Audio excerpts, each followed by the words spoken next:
بسم الله الرحمن الرحيم الحمد لله رب العالمين والعاقبة للمتقين والصلاة والسلام على أشرف الأنبياء والمرسلين سيدنا وحبيبنا محمد وعلى آله وأصحابه أجمعين aldı bilen alemlerinin Rabbi Allah Subhanahu ve Taala'ga en güzel hamdu sana ve süymlük Peygamberimiz Muhammed sallallahu aleyhi ve sellem'ge durud salamlarımızı yollagandikin qadirli qeyrinashar Ustaz Muhammed Yusuf qalamga olgan farzandlarimizni qandoq tarbiyalaymiz mavzuliq kitobimizni yeni kelgan yerimizdan boshlab anglitishimizni davom qilamiz.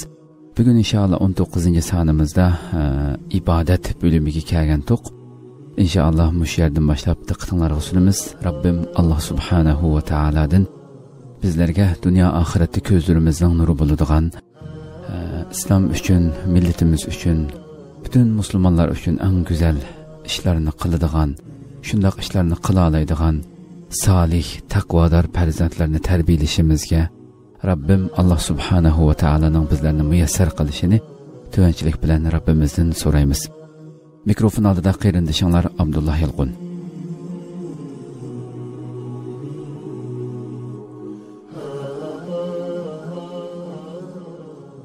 İbadet. İbadet aqidini to'liqlaydigan va uni namoyon qiladigan muhim bir amal. İbadetler sağlam aqidining dalili va uning amaldagi tarjimasidir. Ammo ko'plagan kishilarning tasavvur qilganiga o'xshash ibadet faqatla namoz, ro'za, zakot va haj qatorliqlar bilan cheklanib qolmaydi. Balki din demak ibodat demakdir.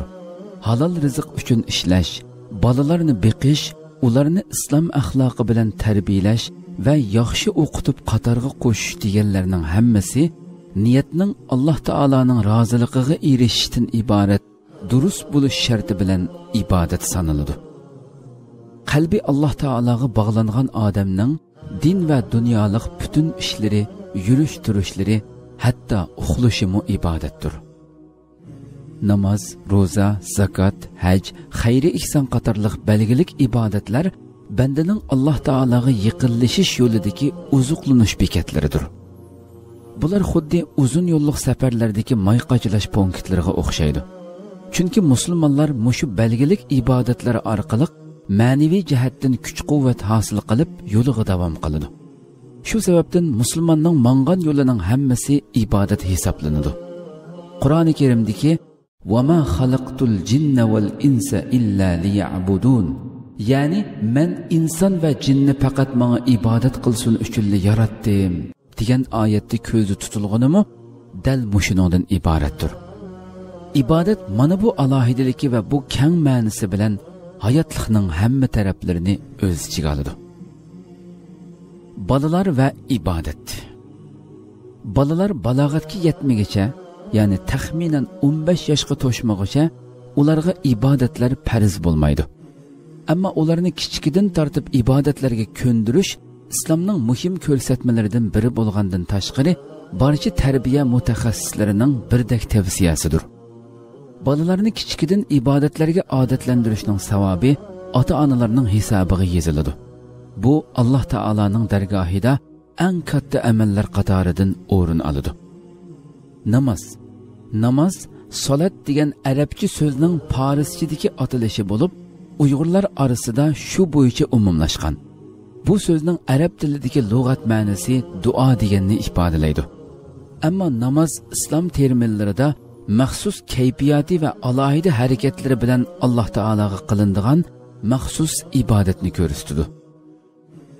Haqiqatan namoz Alloh taolo bilan bandaning o'ttirisidagi quyuq bog'lanish rishtasi bo'lib, uni ado qilgan odam o'zining dinini qo'g'dab qolganga o'xshash, aksicha uni ado qilmasdan zoya qilayotgan odam go'yo dinini zoya qilayotgandek bo'ladi. Namoz bandani jannatga elib boradigan sog'lom kemidir. Alloh taolo bolalarni namoz o'qishga buyurish va o'rganishning zarurligini ifodalab, "Va'mur ahlaka bis-solati wastabir 'alayha", ya'ni oilangdagilarni namozga buyurg'in, o'zingmi uningga chidamliq bo'lg'in deb amr qilgan. Bu Sura Taha 132-oyat. Bolalarga namoz o'qishni o'rgatib, ularning qalbiga namoz o'qish qizg'inligini singdirib, har vaqt namozga buyurib turish ota-onaning eng muhim mas'uliyatlaridan biri bo'lib, qiyomat kuni bu haqda javobgarlikka tortiladi. Bolalarni namozga ko'ndirish. Bolalarni namoz o'qishga ko'ndirish 3 bosqich bilan amalga oshadi. Ular tovandikicha. Birinchi, bolalarga namozni so'ydirish bosqichi 2 yoshdan 7 yoshgacha. Bolalar ota-onasini do'rashni va ularning qilganlarini agishib qilishni yaxshi ko'radi. Dastlabda ularga o'gitishdanmi amaliy ulgi bakrak ta'sir qiladi. Kichik bola otasining namoz o'qish holatini aynan do'rab bera oladi. Chunki ularda ig'izdan o'ginishdan ko'ra do'rash, taqlid qilish qobiliyati kuchli bo'ladi. Bolalarni 2 yoshdan 7 yoshgacha bo'lgan oraliqda ibodatga, xususan namozga ishtirok qildirish va yenida turg'izib namozni billa o'qish nihoyat yaxshi odat. Mayli bola sho'xlik qilib otasining ustiga chiqib olsin, yoki sajda qildigan yerida o'ltirib olsin, yoki putiga esilib olsin, hech ziyni yo'q. Bizning ulgimiz Hazrati Payg'ambar alayhissalom namoz o'qiyotgan vaqtlarida navirlari uning ustiga chiqib oladi.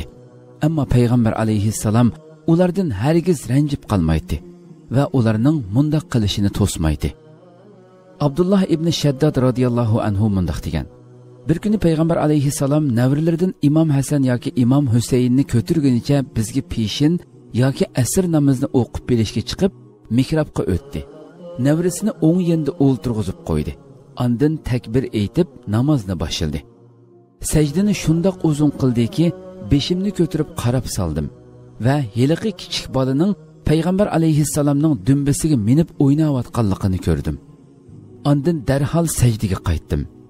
Payg'ambar alayhissalom namozni tugatgandan keyin sahobalar: "Ya Rasululloh, sajdalarning birini bakmi uzun qildiliki, biz biror ish yuz berganmidi yoki vahiy kelganmidi deb qoldik" dedi. Payg'ambar alayhissalom ularga javob berib: "Sizlar gumon qilganlarning hech qaysisi yuz bermadi. Ammo balam ustimga minib olgan edi. Uning o'yini tugamasdan turib ketishni yoqtirmadim" dedi. Bu hadis Nasai va Ibn Asakir rivoyati. Hakim sahih degan hadis. Biz kichik bolalarni namozda hamisha biz bilan birga turishga qiziqtirishimiz, shu orqali namozni ularga so'ydirishimiz lozim. Ikkinchi, bolalarga namozni o'gitish va buyurish bosqichi 7 yoshdan 10 yoshgacha. Bola 7 yoshga to'lishdan bir qancha oy ilgari uni ideya jihatdan namozga tayyorlash va uning bir qancha oydan keyin xuddi cho'nglarga o'xshash 5 vaqt namoz o'qiydiganligini bildirish kerak. Bolalarga namoz o'qishni o'gitishda avval tahorat elishni o'gitishdan boshlaymiz. Chunki tahorat namozning ochqichidir. Ondan namozning shartlari va farz vojiblarini nihoyat oddiy shaklda tushuntirib o'gitish lozim. Payg'ambar alayhissalom mundaq degan: "Bolalaringlarni 7 yoshida namozga buyuringlar. 10 yoshga kirgandimi namoz o'qimasa, namoz uchun yinik uringlar." Imom Ahmad rivoyati. Bolalar 10 yoshga kirmaguncha ularni urmasdan, ochiqlanmasdan namozga ko'ndirish kerak. 10 yoshga kirgandan keyin namoz o'qimasa, namoz o'qitish yuzsidilla yinik urib adablashga bo'ladi. Shunimi aslan chiqarmaslik kerakki, islom dinida bolalarni namozdan boshqa biror masala uchun urish cheklandi. Bu islom nazarida namozning naqadar muhimligini isbotlashga yetarlikdir. Bu hadisdan ma'lum bo'lgandek, bolalarni 7 yoshida namozga buyurish va ularga namoz o'qishni o'gitish ota-onaning ustiga farz. Ammo bolalar uchun cheniqish, o'zini ko'ndirish vaqtidir. Uchinchi, bolalarning namoz o'qishni jiddiy o'rganish bosqichi 10 yoshdan balog'atga yetkicha. Oldingi 2 bosqichda ota-onalar o'zlarining vazifasini ado qilgach, bolalarni namozga ko'ndirish, ularga namozni so'ydirish va ular bilan birga namoz o'qish orqali ularga namozlarni o'gitishni joyida elib bora olgan bo'lsa, keyingi bu bosqichlarda jafo tortmaydi va qiynalmaydi. Bolalarga og'ir kelmaydi. Navoda ota-ona oldingi 2 bosqichni beparvolik bilan o'tkazayotgan bo'lsa, bu jiddiy bosqichda o'zini va bolalarini qiynab qo'yadi. Shundaqdimi tirishish lozim. Oldingi 2 bosqichda bolalarga namoz o'qishni o'rgatmagan va ularni namozga yoki muallimning shu peti 10 yoshga kirib qolgan bu bolalarni urish haqqi yo'q. Chunki urish avval yaxshi o'gitib va ko'ndirib bo'lgandan keyin keladi. Yuqorqi hadisning mazmuni buni ifodalaydi. balalar 10 yoshga to'shgandan keyin xuddi balog'atga yetganlardek ibodatlarini boshlab o'tadi. Namozlarni vaqtida ado qilishga boshlaydi. Ular balog'atga yetgandan keyin hech qanday ig'ir ko'rmasdan davomlashtira oladi.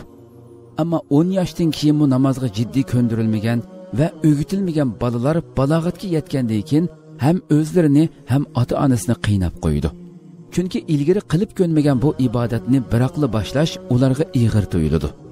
Shunga balalarni oldingi 2 bosqichda yaxshi tarbiyalab ibodatlarga ko'ndirib olish intayin zarur. Qiz ayollarimiz haqida so'z. Qizlar 7 yoshga to'shmag'icha ularning kiyinishida yoki yurish turishida hech bir cheklama yo'qdir. Ular bu yoshlarda xuddi o'g'illarga o'xshashdir. Biroq oldi va keynidan iborat 2 avrat a'zosini yo'gab yurishi tavsiya qilindi. Qizlar 7 yoshdan 10 yoshgacha bo'lgan oraliqda ko'proq hollarda onasidan namoz ahkomlarini, islomiy kiyinishni o'rgandi. Ammo bu ishlarga zo'rlanmaydi, balki faqat o'rganadi va odatlanishga tirishadi. Qizlar 10 yoshdan balog'atga yetguchilik bo'lgan oraliqda onasidan ayollarga munosabatlik ahkomlarini o'rganadi. Bu vaqtda onaning vazifasi jiddiy bo'ladi.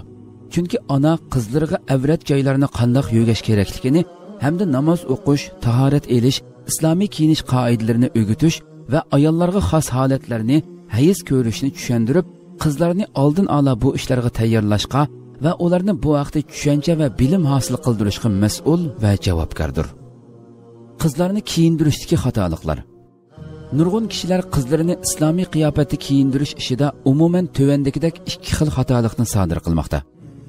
Birinchi, ba'zilar qizlar balog'atga yetishdan ilgirki bosqichlarga ko'ngil bo'lmaganlikdan bu bosqichlarda qizlarga nisbatan hech qanday bir ideya jihatdagi tayyorlik elib bormasdan ular balog'atga yetgan hamon islomiy kiyim kiyishga va shu kundan boshlab namoz o'qishga buyuruydi.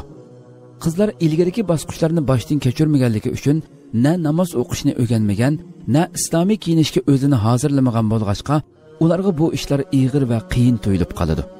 Natijada bolalar bu ishlardan nafratlanadigan bo'lib qoladi. Chunki oldin ola hozirlamasdan tuyuqsizlikla zo'rlangan ishni hech kimning qilg'isi kelmaydi. Ikkinchi, yana ba'zilar 7 yoshga kirmagan qizlarni islomiy qiyofatda kiyinib, beshini yo'gashga zo'rlaydi. Tabiiyki bu yoshdagi qizlarning bolalik chog'larini o'ynash, beg'ubar bolalik chog'larining huzurini tetish haqqi bor. Ularni 9-10 yoshlarga kirgacha bo'lgan vaqtlar ichida namoz o'qishga va islomiy qiyofatda kiyinishga ko'ndirib, so'ydirib, qoyil qilib, ondan oldirmay buyursaqmi kechikib qolmaymiz. Balki dal vaqtida boshlagan bo'lamiz. Islomiy usulda kiyinish qanday bo'ladi?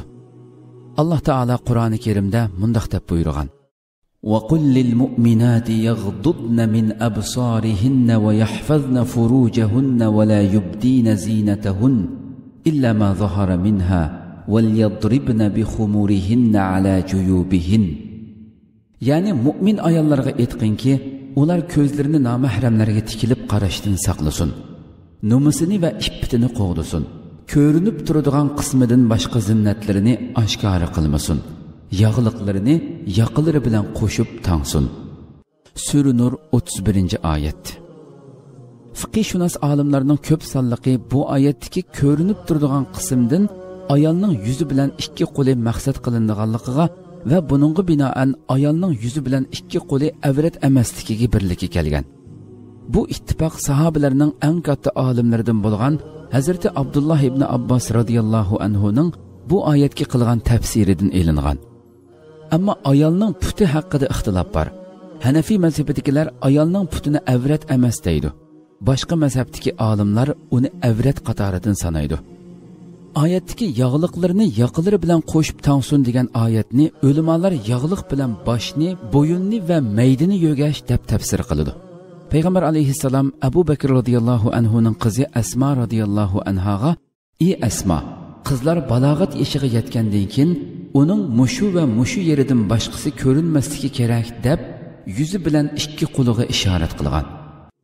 İmam Navaviyning Al-Majmu nomli asarida Abdullah ibn Abbos radhiyallohu anhudan shunday rivoyat qilganligini bayon qilgan. Abu Davud rivoyati. Islomiy usulda kiyinish degan ayollarni bir xil kiyim kiyishga zo'rlash emas, balki tövendagi o'lchamga muvofiqlashgan holda xohlagancha kiyinishni ko'rsatadi. Birinchi, ayolning yuzi va ikki qo'lidan boshqa jimi a'zosini yo'gab turadigan kiyim kiyishi. Ikkinchi, ayolning teni ko'rinib turadigan shaklda nefis kiyim kiymasligi. Üçüncü, ayolning badani belinib turadigan shaklda tor kiyim kiymasligi. To'rtinchi, kishilarning diqqatini tortadigan shakldagi kiyimlarni kiymasligi. Beshinchi, ayolning sirtqa chiqqanda, yot erlarning orasidan o'tganda fitna qo'zg'ashga sabab bo'ladigan atir chechib chiqmasligi. Chunki atir kishilarning eng diqqatini tortadigan narsa. Payg'ambar alayhissalom bir hadisda ayol o'ziga atir chechib sirtqa chiqib, erlarning yenidan o'tsa va bu atirning puriqi ularning burniga kirsa, bu ayol mundoq ayoldir, ya'ni buzuq ayoldir degan. Bu hadis Abu Davudning Sunani Abi Davud nomli hadis to'plamining 4175 hadisi. Shuningdek Tirmizining Sunanut Tirmizi nomli hadis to'plamining 2786 hadisi. Ammo ayol kishining tarning puruqidan qutulish va boshqalarga aziyat berishdan saqlanish niyati bilan qo'ltiqlarga tarning puruqini yo'q qiladigan sirtqi purmaydigan narsalarni surishi joizdir. Muhim bo'lgani ayollar kiyinish va yurish turishida yot erlarning shahvatini qo'zg'aydigan shaklda emas, balki shu jamiyatdagi ko'pchilik musulmon ayollarning diniy va milliy qoida usullariga uyg'unlashgan holda kishilarning ko'ziga pokiz va esil suratda ko'rinishga ahamiyat berishi lozim. Yuqorqi jumladagi musulmon ayollardan dindor ayollar ko'zda tutiladi. Chunki hozirgi Uyg'ur jamiyatidagi yalangbosh yuradigan yoki yog'liqini beshining cho'qqisiga ortib olgan ayollarning kiyinishi bizning na islomiy, na milliy qoida usullarimizga uyg'un emas. Ammo ayol o'z eri uchun jalb qilgudakli ishlarning hammasini qilishni unutmasligi lozim. Buningda cheklama yo'q. 6. Ayolning yot erlarga so'z qilganda nozlanib so'z qilmasdan normal darajada so'z qilishi. Ayollarning kiyinishi uchun bunday cheklamalarni qo'yishdan maqsad ularning iffat nomusini qo'g'dash va hurmatini saqlashdan iboratdir. Roza lug'at e'tibori bilan o'zini bir narsadan to'sish, saqlanish degan ma'nolarni ifodalaydi. Ro'zaning islom terminlaridagi ma'nosi tong yo'rg'andan boshlab quyosh patqonga qadar Alloh taologa ibodat qilish niyati bilan yemak-ichmak va jinsiy aloqadan o'zini to'sish deganni bildiradi. Yilda bir oy Ramazon ro'zasini tutish aqli hushi joyida balog'atga yetgan, ro'za tutishga toqat qila oladigan har qanday musulmon kishi uchun farzdir. Ro'za tarbiya xarakterlik ibodat bo'lib, balalar ro'za soyasida Alloh taologa haqiqiy ixlos qilishni, nafsini kontrol qilishni o'rganadi. Balalar 10 yoshga kirgandan keyin ularni asta-asta ro'za tutishga ko'ndirish lozim. Masalan, avval yarim kun, ondan yarim kundan ko'proq, ondan bir kun ro'za tutqizganga o'xshash. Payg'ambar alayhissalomning sahobalari kichik bolalarni ro'za tutishga ko'ndiradi. Muavizning qizi Rubay radhiyallohu anha mundaq deydi: Biz Ramazon oylarida o'zimiz ro'za tutish bilan birga kichik bolalarimizni ro'za tutqizatdik. Ularni masjidlarga elib boratdik. Ularga yo'ngdan o'yinchoqlarni yasab beratdik. Qo'rsiqi echib yig'lasa, bu o'yinchoqlarni berib, ularni iftorgacha shundoq mashg'ul qilatdik. Sahobalar iftor vaqtida bolalarni chaqirib birga duo qiladi. Chunki payg'ambar alayhissalom ro'za tutgan kishining iftor vaqtida qilgan duosi ijobatdir degan. Yuqoridagi birinchi hadis Imom Muslimning Sahih Muslim nomli hadis to'plamining 1136 hadisi.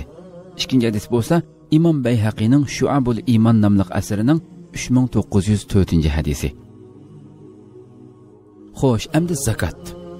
Zakat lug'at e'tibori bilan poklash va o'stirish degan ma'nolarni ifodalaydi. Zakatning islom terminlaridagi ma'nosi maxsus shartlarga asosan muayyan miqdordagi pul molni haqliq bo'lgan shaxslarga berish deganni bildiradi. Zakat berishi farz bo'lganlardan elib, jamiyatdagi muhtoj kishilarga beriladigan iqtisodiy ibodatdir. Zakat balog'atga yetmagan bolaning pul melig'iga keladi. Chunki zakat iqtisodiy ibodat bo'lganligi sababli uning farz bo'lishi uchun balog'atga yetgan bo'lish shart emas. Shunga zakat bergudak pul meli bo'lgan kichik balog'imi zakat farzdir. Bu vaqtda zakatni balog'a igdorchilik qiluvchilar uning pul melidan chiqarib ado qiladi. Shafi'i, Maliki va Hanbali mazhablari payg'ambar alayhissalomning yetimlarning pul melini zakat yeb tugatmasligi uchun uni tijoratga selib qo'yinglar degan hadisiga asosan balog'atga yetmagan bolaning pul meliga zakat keladi deb qaror qilgan. Ammo Hanafi mazhabi payg'ambar alayhissalomning 3 xil kishiga savob yoki gunoh yozilmaydi. ularning biri balog'atga yetmagan bola degan hadisiga asoslanib, balog'atga yetmagan bolaga ibodat farz bo'lmagan ekan, zakotmi farz emas, chunki zakot degan ibodat deb qaraydi. Ammo bu masalada yuqorqi 3 mazhabning ra'yi kuchlik va amal qilishga arziydi. Chunki zakot kichik bolaning o'ziga emas, uning pul meliga farz bo'ladi. Zakotni musulmonlarning yo'qsillarga berish kerak. Ammo sadaqani musulmon emaslarga mu bersa bo'ladi. Sadaqa ixtiyoriy ibodat bo'lib, uni qanchalik berish va kimlarga berish haqida cheklama yo'q. Bolalarni xayri ihson qilishga ko'ndirish. Bolalarni qanday qilganda xayri ihson qilishga odatlantirgil bo'ladi. Bu yerda yana ulgu bo'lish bilan tarbiyalash degan mavzuga qaytamiz. Chunki zakot berish, sadaqa va xayri ihson qilish qatorliq iqtisodiy ibodatlarni mu bolalarning ko'z oldida qilib, ularga mu qildirib ulgu ko'rsatish kerak. Bolalar namoz o'qishni ota-onasidan qanday o'rgansa, zakot va sadaqa berishni mu shunday bevosita ishtirok qilib, ko'rib, anglab o'rgandi. Shunga ota-onalarning zakot va sadaqalarni tarqatishga borganda, kichik bolalarni birga elib berib ko'rsatishi yoki ularning qo'liga topshirib, paloniga opirib bergan deb avatishi bolalarga zakot va sadaqa berishda ulgu ko'rsatganligi bo'ladi. Ammo fitr sadaqasi oila a'zolarining hammasiga buyurilgan sadaqa bo'lib, har bir jondan beriladi.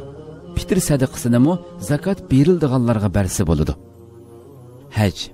Haj lug'at e'tibori bilan maqsad degan ma'noni bildiradi.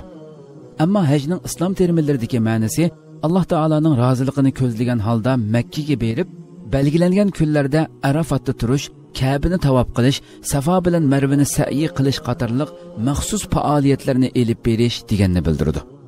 Tan salomatlik, yo'l va iqtisodiy jihatlardan haj safariga chiqishga kuchi yetadigan kishilarga umri ichida bir qatim haj qilish farzdir. Balog'atga yetmagan bolalar uchun haj qilish farz emas. Shundaqdimi ota-ona bolalarga hajning islom farzlaridan biri ekanligini o'rgatishi va bilginicha ma'lumot berishi lozim. Balog'atga yetmagan vaqtida haj qilgan bolalarga va uning ota-onasiga savob bo'ladi. Ammo haj farzi ulardan saqit bo'lmaydi. Imom Muslim rivoyat qilgan bir hadisga ko'ra, haj kunlarining birida bir ayol norisida bolasini ko'tarib, payg'ambar alayhissalomning yeniga keladi va uningdan bu bolam uchun haj qilsam bo'lamdi deb so'raydi. Payg'ambar alayhissalom ayolga, "Ha, sizga savob bo'ladi" deydi. Bu hadis Imom Muslimning Sahih Muslim nomli hadis to'plamining 1336-hadisi.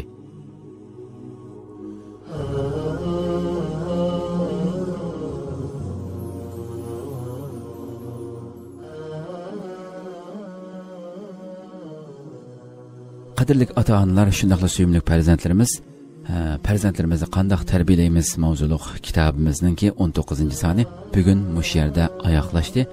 İnşallah yana bir qatimliq sonimizda axloq mavzusidan boshlab diqqatingizga sunamiz. Rabbim ömür bersa kelar qatimqi sonda ko'rishguncha sizlarni Janobi Allohga topshiramiz. Shundaqla oxirida ijobatlik duolaringlarda bizlar uchun ham duo qilib qo'yishni unutmaysizlar. Assalomu alaykum va rahmatullohi taala va barakatuh.